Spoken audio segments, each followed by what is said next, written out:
we go. Number 10, Baby I Need Your Loving by the Four Tops.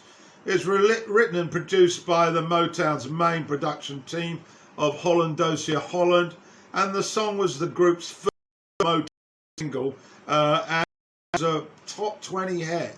Sang by Levi Stubbs, the instrumentation by the Funk Brothers, and also the Symphony Orchestra popped in with some strings.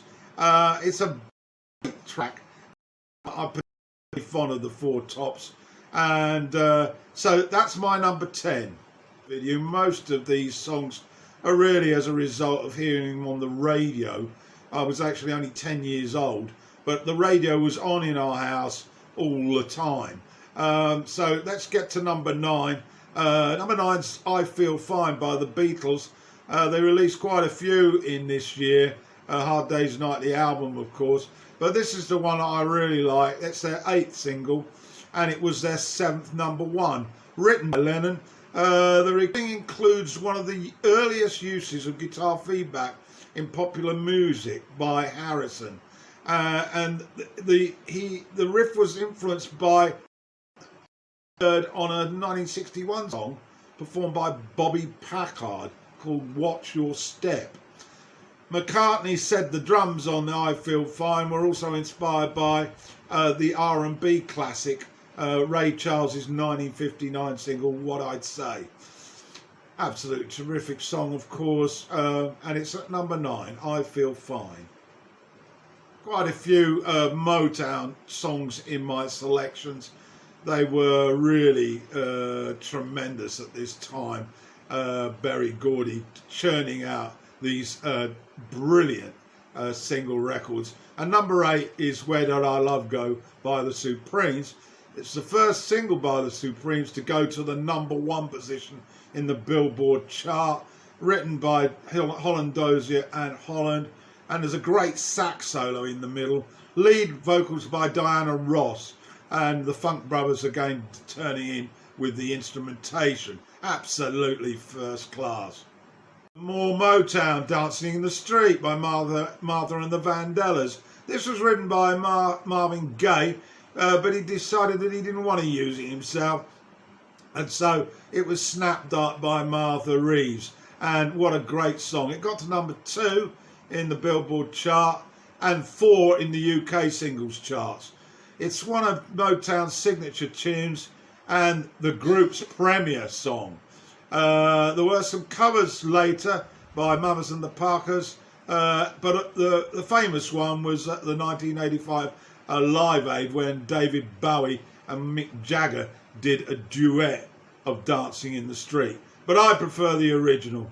The song took on a different meaning at the time, when riots in inner city America led to many young black demonstrators citing the song as a civil rights anthem for social change. And it actually was taken off many radio stations because it was viewed as inciting insurrection.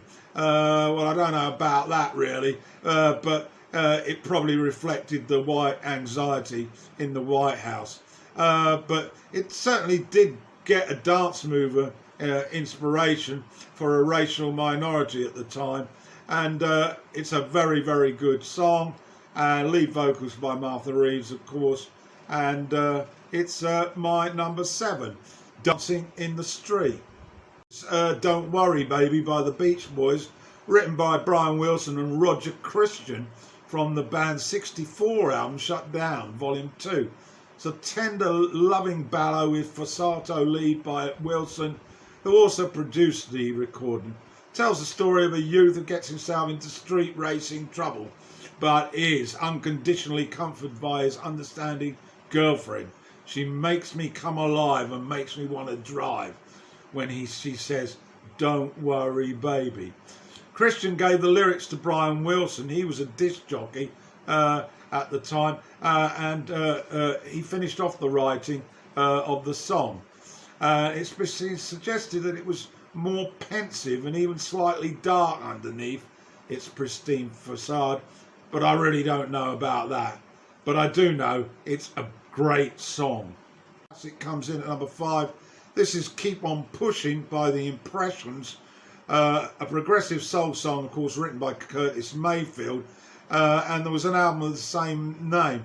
This song has been used frequently in Democratic presidential campaigns, particularly in 2004 for the Obama address, and for the Obama endorsement of John Kerry in 2004, and it was also played recently at Joe Biden's presidential campaigns. It's a cracking song though, and it really actually started my love affair with the voice behind Curtis Mayfield. So that's my number 5, Keep On Pushing. 2-4 then, You Really Got Me, the Kinks, written by Ray Davies. It was originally a more blues-orientated style song, inspired by artists such as Lead Belly and Big Bill Broonzy. 2 versions of the song were recorded apparently, with the second performance being used for the final single, built around those power chord efforts by Dave Davis, heavily influenced later rock musicians, particularly in the heavy metal genre and also the punk rock era. Dave Davis, as I say, was responsible for this, although lots of rumours that Jimmy Page was involved, but they were merely rumours. It was the group's big breakthrough, and it went to the top of the British invasion acts in the US.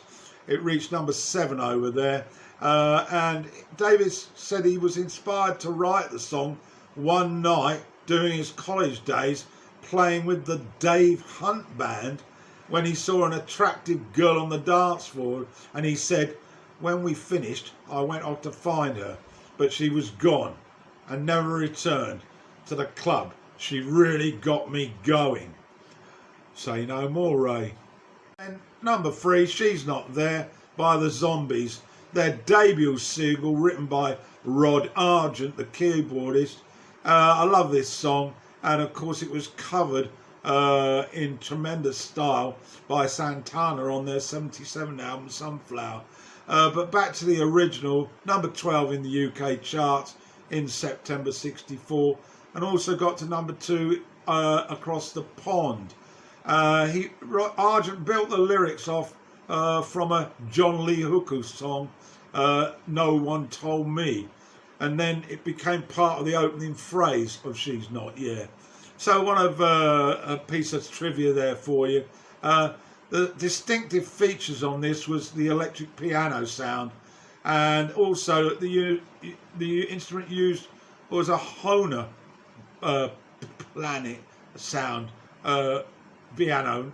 Means nothing to me, but I'm sure it does to you. Backing vocals, very folk influence with some close harmony styles. There we have it, She's Not There by the Zombies. So, Roy Orbison, Oh Pretty Woman, written by Roy and Bill Dees. It spent 3 weeks at number 1 on Billboard. The second and final single by Orbison to top the US chart. It was also his third in the UK, and it topped the UK chart as well.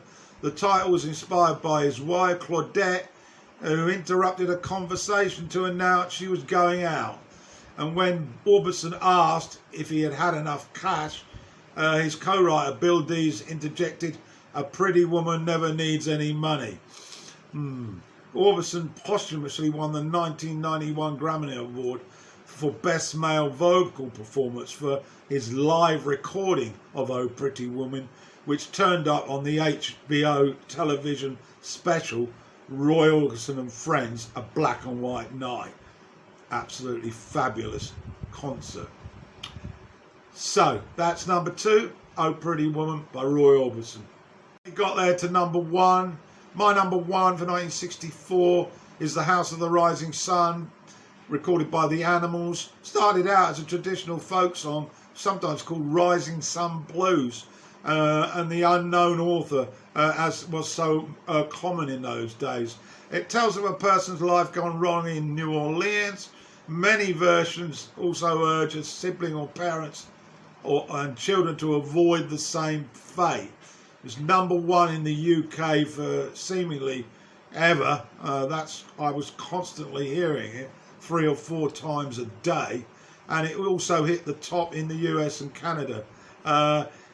First time it was recorded by an electric rock band, however, and it was said to be the best known by American miners in 1905.